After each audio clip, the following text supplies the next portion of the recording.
I think we're live. Let's see. Okay, we are live. What's up, YouTube? Today we are playing Duel Masters until I lose for the third time. I just drove home from work, which means my insurance provider was stalking me because they have those drive safe and save deals. How are you today? Do you like when big data stalks you? Look at the avatar on my screen. Her eyes are like, isn't that quirky? Haha. Well, today we're going to play Gransect, which is a mono green ramp deck with some cool bug guys, and a lot of floodgates that are good in this meta. Also, I realized I haven't really opened packs on stream, and I think that's kind of fun. So we're going to open a pack on stream today, so you can see what that's like. And if you're making a video about Duel Masters plays, you can have that footage. Alright, here's a pack. No rare indicator that there's going to be something pretty good, but yeah, there's a rare, but I meant like very rare. But yeah, that's how opening packs on a card game works. A digital card game. I'm trying to complete the DM31 set. I think that was DM31. Whichever one introduced the Jokers. Anyways, let's hop in a game here with Gransect. So yeah, as I was saying, Gransect is a bit of a ramp deck. It's got some really high value creatures. It's got good floodgates for when you when your opponents cheat out creature, and cheats out creatures, and it works into a floodgate that prevents fields from being expanded, which are like one per game, one at a time enchantments in Magic. It'd be like if there was a world enchantment in Magic.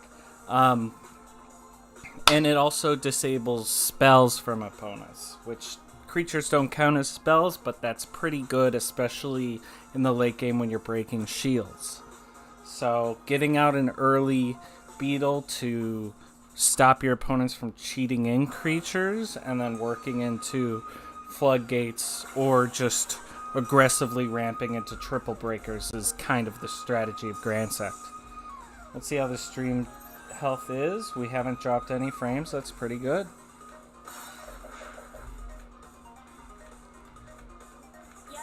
Yeah, it looks pretty good. Cool. Alright, let's see. It's our turn first. We've got 3 ramp creatures, and something to ramp into.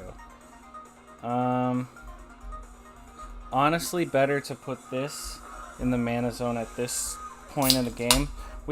Because we're playing in green, we can actually get cards out of the mana zone. So we can start out by putting pretty good cards in the mana zone. Maui, we can also... That one's called Maui Lands. Kind of questionable name there. But there are a lot of Duel Masters creatures that name real-life areas, like Japan or America. Today's corn syrup is cherry coke. So we got some flavored corn syrup. Looks like they're on red. They're on Firebirds, though. Okay. Which, yeah, they can give us some trouble because they have a lot of effects where if you've cleared all of your opponent's shields and you attack to win the game, some of the cards have effects that activate. So if we can draw something that prevents cheating in creatures, that would be ideal. But honestly, I think ramping into the Hyper Mustin here is much better. So we're going to try that. This one ramps 1 mana, but if that mana has over 12,000 attack, which that one does, we get another one. Okay, so that means we get to play our Jumbo Rapidace, which is going to refill our hand. We love that. And yeah, we're gonna... This is a bit risky to do, but we're gonna attack early because this is a triple breaker. That was dumb of me, actually. But oh well. At least they just tapped down creatures that couldn't attack already. But yeah, next turn we can play Hyper Mustin to triple break and flood the board.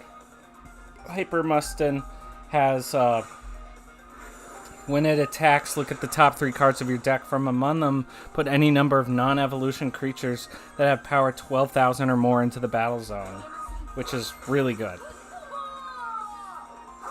But our opponent must know what they're up against because they took out our board. So I think the correct play here... That breaking that shields did hurt me there, but all we can do is work with what we've got. Now this card's pretty good. It doubles your mana, and you can return cards from the mana zone to the hand. So it's good to have that lane open, but honestly, Hyper Mustin's ability to play creatures for free is just so good that we're going to want to do that instead. If we can. Yeah, so we've got the Hyper Mustin, so we'll bank this since that just makes mana basically. We're gonna Hyper Mustin.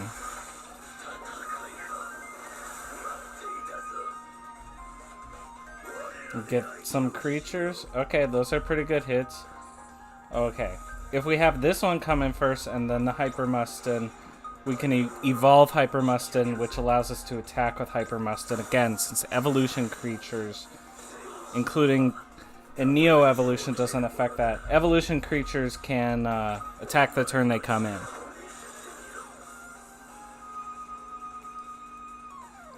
Let's see what they've got. So we've got a pretty good board, and yeah, let's see. They're gonna prevent me from attacking until the next turn. That's okay. We're with 2 Hyper Mustins, we're in a pretty good spot. We've only gone through 1 Maui. Oh, this creature might let them ramp into activating their Dragon D field.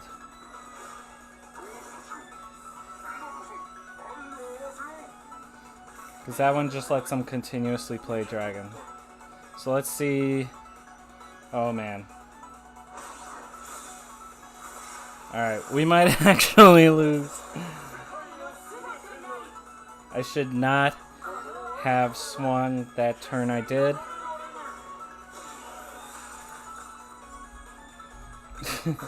At least we can draw some cards off of the shield trigger. We do have a blocker we can get with shield trigger, but that didn't happen this time. So, maybe we'll get them tomorrow, chat. I've got some video editing I need to do for clients and myself, so this is fine. Hope you have a great day. Bye-bye.